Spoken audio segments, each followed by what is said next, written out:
What's up, family? Glad you decided to click on this video, check me out, give me opportunity to have your attention. Alright, so it's Saturday morning. I'm on my way home. I just left the one-track warehouse, got all my drivers dispatched and everything. And it came on my mind that I should make a video about dealing with returns and just give some information to people that are just getting started on eBay. I have signed up for Amazon FBA, but I have not got involved with it yet, and that's not good, but that's coming soon. And I will make videos on my experience getting started with Amazon. But just real quick, the thing that's confusing me and stopping me from getting my inventory into Amazon is just taking the time out of my day to figure out how to properly create a shipment to send in. But I got tons of inventory and I should have it there, but soon. Like, that's one of my top priorities. But this video is about the proper mindset for handling returns on eBay. Okay, hold on, you guys. Sorry, I'm in the van. I gotta squeeze into this parking spot real quick. But okay, so yeah, I'm pretty good at this. I don't really have to stop talking. So the proper mindset that you want to have is the customer service mindset. What mindset would you like for a merchant to have that sold you something that you want to return? And that is that you're gonna return it. Okay, now when I'm creating my listings, the main thing that I think about when it comes to returns is who's gonna pay for the shipping on the return. So off top, for sure, anything that ships out first class under 1 pound, less than 16 ounces, which is the same thing if you didn't know the conversion. 16 ounces is 1 pound. That is usually going to be $5 shipment or less. If they're close, maybe $3.50. But yeah, first class is like bread and butter, because the shipping is going to be cheap, and you could offer this item as a fast and free shipping item, so you get that logo. So anything that's over 1 pound, I would usually put buyer pays return shipping. And the reason why I do that is because I will prefer if people only return this item if they really are dissatisfied with the item for some reason, versus if they just decided, you know what, I just don't want this item anymore, I'm gonna return it. I don't want it to be that easy for somebody to just say, you know what, I don't need this, let me get my money back. Because at that point, I will have paid $5 to ship it to them and another $5 to ship it back to myself. And that could add up. I got hundreds. I have 200 and something items currently active. So that's one thing you want to think about, is what's it gonna cost you. Like, you don't want to pay for shipping on a return that's gonna be $25, $30, and maybe even $15 to $10. It adds up. But also too, if I feel like this is the type of item where the customer would like an extra sense of security to make the purchase, like some type of used electronic or something like that, even though I would hate to have to pay for them to return the item, I'm willing to take the L, especially if I don't have the proper amount of experience to fully test the item. And then especially if it's something that I pretty much bought just on chances and comps, meaning the chances that this thing is working good are pretty high. It powers on. I don't have all the equipment to test it, but it does power on and seem to be working in good condition. And it has good comps. meaning that I'm buying it at a low enough price and confident that I can sell it at a high enough price to make a good profit, I would go ahead and buy it. And then to help with getting a quicker sale, I would try to offer this product fast and free delivery with free returns. It just stands out over anything that has no returns, or customer pays for shipping, or shipping in 5 to 9 business days ground. But definitely, usually anything over 3 pounds, I'm probably gonna offer it for USPS ground shipping, because it gets expensive. But it also depends too, like on the type of item it is and how much it costs. Like a 3 pound item is still borderline between priority mail and ground, because um, when you use priority mail and you ship through eBay, they give you a discount, which usually ends up being around the price that you would have paid for ground. So it's like, if it's going to cost about the same for ground and priority after the discount, then why not go ahead and put priority? But that's something you want to check with. Like, you got to make sure you're weighing the product and doing your measurements, because you will get chargebacks if you don't put the proper weight on the item. About a month or two later, you're going to get a notification for PayPal that you just got charged for a shipping adjustment. I've had like 10 of those. And then, honestly, because I'm still a new seller, it's about 3 months. I think I'm going on 3 good months. January was kind of like just getting started, and it's April now. So I don't know how many mistakes I made in the beginning on shipping, because I was estimating a lot of things and what I would do to be creative, because I didn't have a scale and I was pretty much being Mr. Entrepreneur and trying to keep costs down. And I would basically refuse to go buy one at a retail price, even though it is an investment.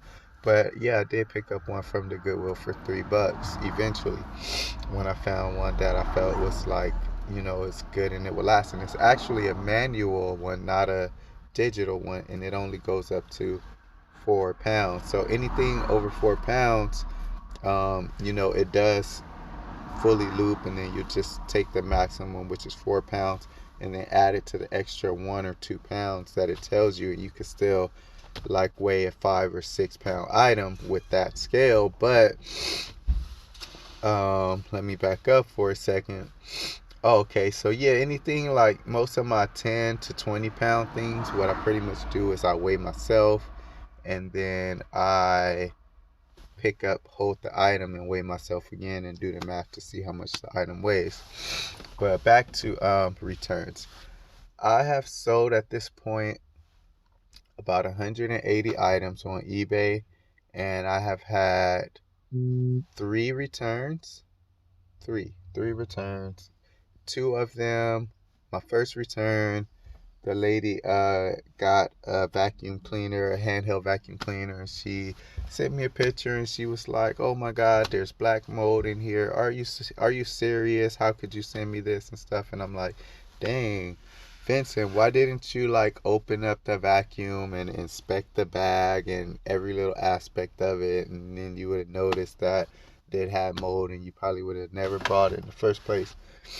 But okay, so when I thought about this from a business perspective, I think the customer paid me about $20 for the vacuum.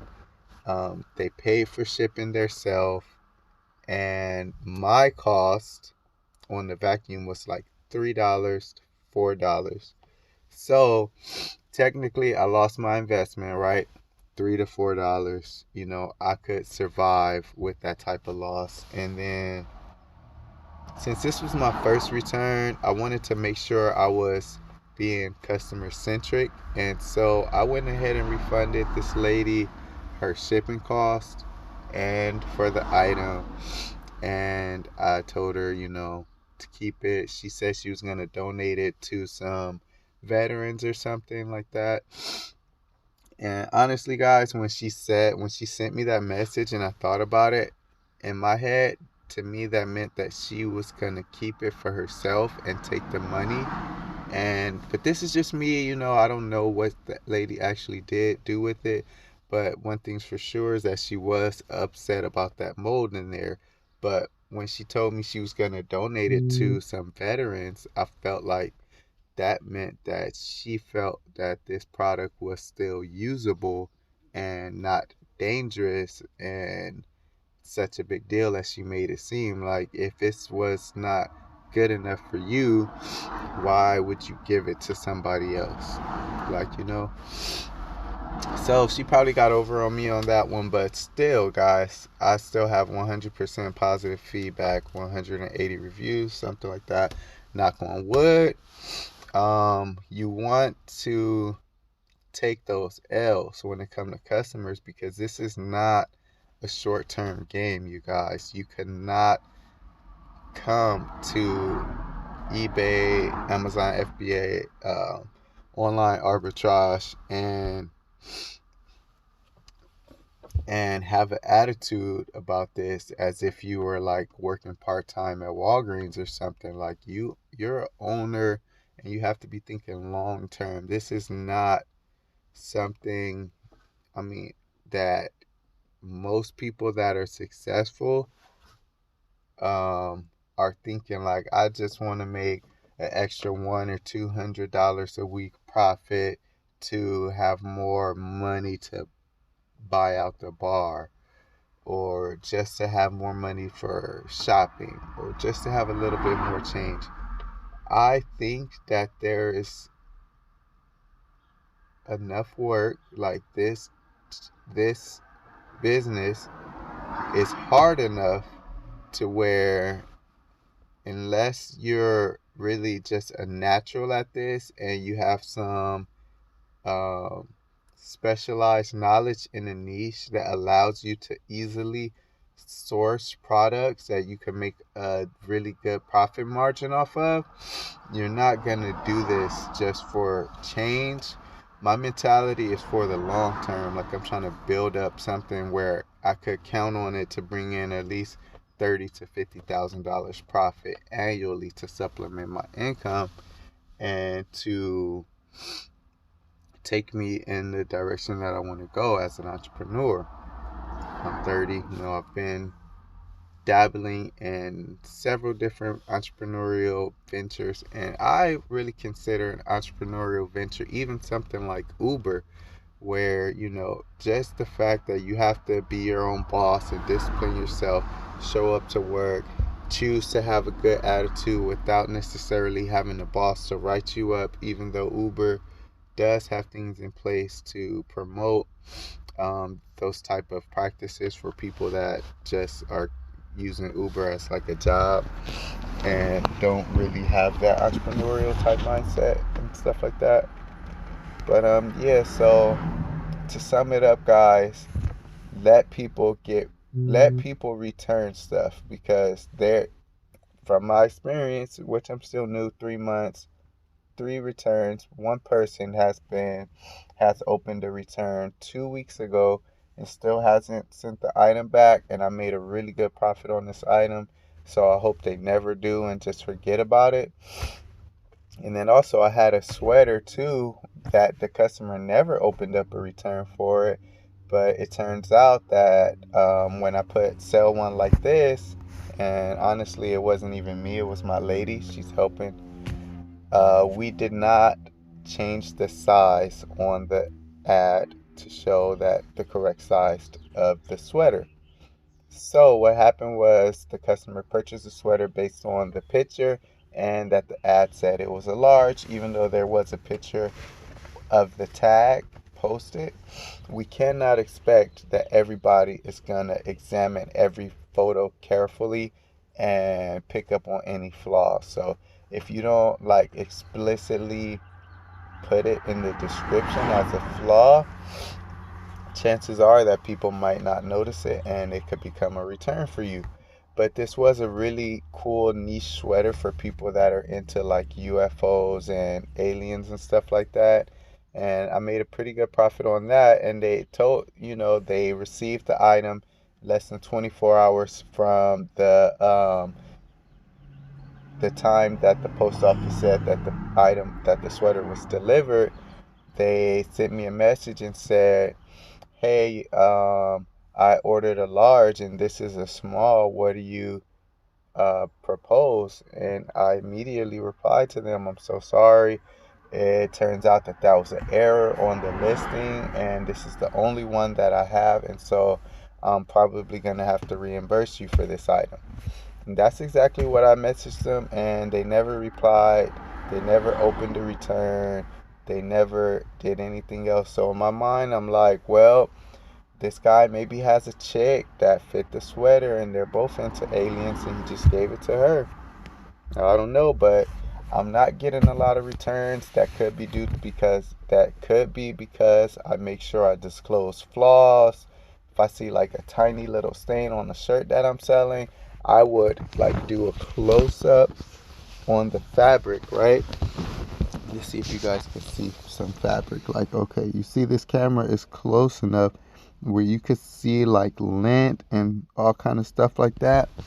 You want to take pictures like that of clothing or of a flaw and have it as a close-up picture where the person's going to be like, why is there this picture? Like, it's not like a good picture showing anything in particular. So they will be able to see that, and then you could put there on the description, hey, there's a couple of tiny stains on this item, but nothing major. See photos. And then that kind of opens their mind up, like, let me see if I could see those in the photos and stuff like that.